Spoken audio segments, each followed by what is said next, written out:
हुए तारिके कुरान हो गए और हम खार। बहुत खूबसूरत पैगाम जल्दी से निकल गया और एक अजीब गरीब पैगाम आपकी खिदमत में आ रहा है दुनिया और आखिरत के हवाले से। बहुत खूबसूरत पैगाम है, आपको सुन करके भी हैरत होगी, एहसास भी होगा, और अगर आपने बहुत मजबूती के साथ एहसास कर लिया तो मुझे यकीन है कि यही एक पैगाम आपको ज़िंदगी भर के लिए कामयाब कर देगा। ध्यान से सुनिएगा, ये जो दुनिया है ये सांप की तरह है। सांप को जब आप छुएंगे तो बड़ा मुलायम मालूम होगा, बहुत मज़ा आएगा। सांप का बदन इतना मुलायम होता है, बच्चे को पकड़ा दीजिए वो छोड़ने का नाम नहीं लेगा। लेकिन सांप का डंक इतना खतरनाक होता है कि आदमी ही ऊपर चला जाता है। एक बात याद रखिए, दुनिया पानी है और इस दुनिया में हम लोग कश्ती हैं। कश्ती के नीचे पानी है तब तो कश्ती यहां से वहां पहुंच जाती है, लेकिन अगर कश्ती के अंदर पानी आ जाए तो कश्ती डूब जाती है। अगर आपकी जेब में पैसा है चलेगा, कोई नुकसान नहीं है। अगर ये पैसा जेब से निकल करके आपके दिल के अंदर उतर गया तब तक आपके ईमान को बर्बाद कर देगा। आप देखेंगे आज भी वो चक्की मौजूद है, जांता जिसको बोलते हैं, पक्का बनाने के लिए आज भी चावल को फुला करके उसमें आटा निकाला जाता, हाथ से वो चक्की चलाई जाती। तो चक्की को के किल्ले को पकड़ा, दाना मुंह में डाला और उसे चलाया, आटा बन गया। ये दुनिया की चक्की है, इसको चलाने से आटा मिलता है। लेकिन कभी दुनिया में इंसान आटा पीसता है, कभी दुनिया की चक्की ही इंसान को पीस करके रख देती है। एक खास बात और याद रखिए, ये जो दुनिया है एक जानवर है। उस जानवर का सर तो है लेकिन बाल नहीं है, उस जानवर की दुम तो है लेकिन बाल नहीं है। अब लोगों ने पूछा कि भाई ऐसा कौन सा जानवर है कि सर तो है लेकिन बाल नहीं, दुम है लेकिन बाल नहीं। कहा कि दीनदार आदमी उसको लात मारता है सर पर, इससे उसके बाल खत्म, और दुनियादार उसकी दुम पकड़ना चाहता है, वो दुम छुड़ाता है, इसलिए न इधर बाल है न उधर बाल है। एक बात याद रखिए खास तौर पर, इस दौर में जिसके पास ज्यादा पैसा है वो रात दिन तकिया पर सर रख करके ये सोचता रहता है कि यहां से जमीन खरीद लूं, वहां की जमीन खरीद लूं, यहां की जमीन खरीद लूं। सोना से बढ़कर के जमीन है, जमीन से बढ़कर के सोना नहीं है। रात दिन यही चलता रहता है कि शहर में जमीन खरीदूं, वहां जमीन खरीदूं। आपको मुबारक हो, जितनी जमीन खरीद लीजिए, लेकिन ये सच्चाई है, आपकी जब मौत होगी आपको 2 गज के अलावा कुछ नहीं मिलेगी। निचूम नाम का आदमी था, खूब पैसा वाला था। आया बस्ती में, कहा कि कौन कौन आदमी जमीन बेचना चाहता है। एक आदमी खड़ा हो गया कि ठीक है, आप अपनी टोपी उतार करके रख दो, 1000 रुपया दे दो और यहां से पैदल चलते रहो। सूरज निकले तुम पैदल चलना शुरू करो, जब सूरज डूब जाए उससे पहले तुम टोपी के पास आ जाओ। इतनी जमीन हम 1000 में तुमको दे देंगे। बड़ा खुश हुआ, उसने टोपी उतारी, 1000 रुपया रखा और इस निशान के मुताबिक उसने चलना शुरू किया। चलता गया, लालच में आगे बढ़ता गया, बढ़ता गया, बढ़ता गया।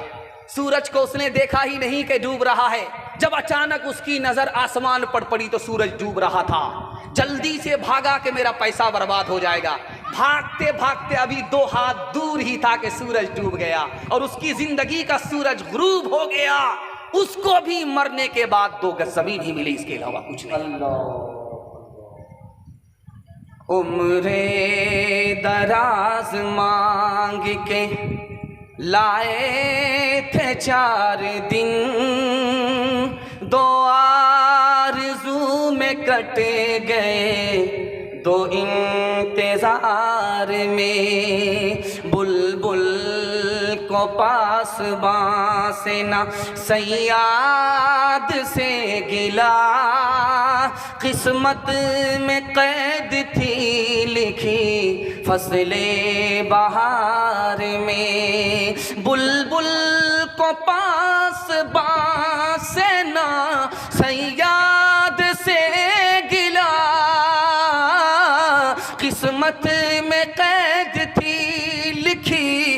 फसले बहार में कितना है बदनसीब ज़फ़र दफन के लिए, 2 गज ज़मीन न मिल सकी कोई यार में। बड़ा खूबसूरत जलसा तेज़ी से निकल गया। हालात हाज़रा फ़लस्तीन को सामने रखिए। 2 पैगाम आपकी खिदमत में आ रहा है, सुनने के लिए तैयार है? जोश के साथ हाथ उठाइए इंशाअल्लाह। ध्यान से सुनिएगा, जल्दी से निकल जाए। 1257 में मुसलमानों की हुकूमत कैसे गई बता रहा हूं। आज मुसलमानों को लोहे का चना चबाना पड़ रहा है। दुश्मन जिस जमीन पर काबिज हो गया, मुसलमानों की गलती क्या है? आज उस गलती की कितनी बड़ी सजा मिल रही है कि बिल्डिंग की बिल्डिंग जमीन बोस हो गई, हजारों बच्चे शहीद हो गए, लेकिन अभी तक जमीन आजाद नहीं हुई। कौन सी गलती मुसलमानों की थी दिखाने के लिए जा रहा हूं। 1257 में खिलाफत थी फलस्तीन में। वो फलस्तीन की खिलाफत कैसे गई आपको बताने के लिए जा रहा हूं। हनफी टकरा गया शाफई से, शाफई टकरा गया हनफी से। एक मुसलमान मसलक के नाम पर दूसरे मुसलमान से लड़ गया। लड़ाई की वजह से इनकी ताकत कमजोर हो गई, दुश्मन ने अपनी ताकत मजबूत कर ली। जब तलवार चली तो हनफी भी नहीं बचा, शाफई भी नहीं बचा। दूसरी गलती दिखाने के लिए जा रहा हूं। फलस्तीन कैसे गुलाम हो गया, इतनी बड़ी जमीन पर इसराइल कैसे काबिज हो गया दिखाने के लिए जा रहा हूं। ध्यान से सुनिएगा। बादशाह जो गद्दी पर बैठा हुआ था उसका नाम था खलीफा मोतसिम बिल्लाह, और उसका वजीर जो था इब्ने अलकमी था। ये जो गद्दी पर बैठा हुआ बादशाह था ये शिया नहीं था, सुन्नी था, और जो उसका वजीर था जो दूसरी कुर्सी पर बैठा हुआ था वो शिया था। दोनों मसलक के नाम पर लड़ गए, कुर्सी भी गई, हुकूमत भी गई, फलस्तीन गुलाम भी बन गए। तीसरी बात को याद रखिए, मुसलमानों की हुकूमत अंदलुस में 800 साल रही। एक लम्हे की गलती से मुसलमानों के हाथ से हुकूमत चली गई और अभी तक वापिस नहीं आई। वहां इस्लाम भी नहीं है, मुसलमान भी नहीं है। गलती क्या है दिखाने के लिए जा रहा हूं। बाप का नाम है अबू मोहसिन, गद्दी पर बैठ करके हुकूमत कर रहा। बेटा वजीर है अबू अब्दुल्ला। बाप बेटे की लड़ाई में 800 साल की हुकूमत मुसलमान की चली गई। आपको पता है जिस हिंदुस्तान में आज आप तकरीर सुन रहे हैं, जलसा सुन रहे, कितना बड़ा था।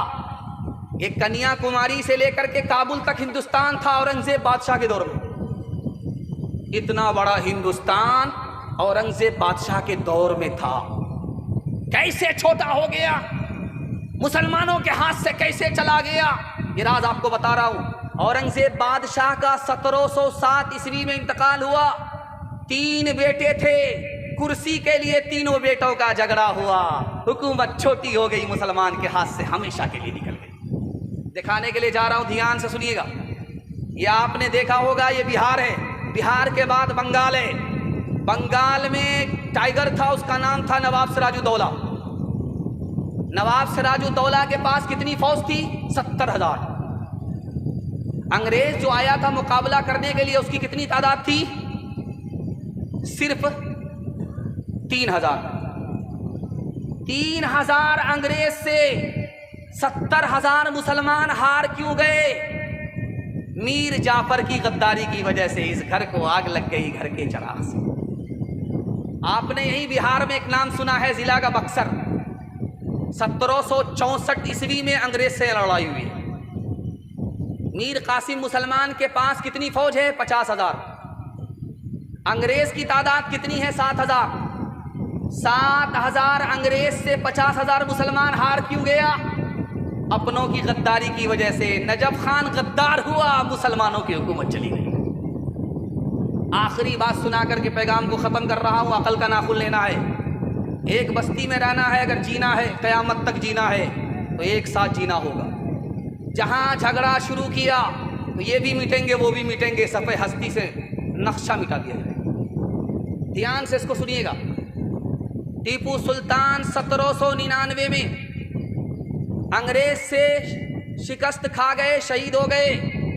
अंग्रेज को शिकस्त नहीं दे पाए, किसकी गद्दारी की वजह से? अपनों की गद्दारी की वजह से, मीर सादिक की गद्दारी की वजह से टीपू सुल्तान जिसने अंग्रेज को 2 बार शिकस्त दिया, तीसरी बार शहीद हो गए। एक आखिरी बात बता रहा हूं, ये उड़ने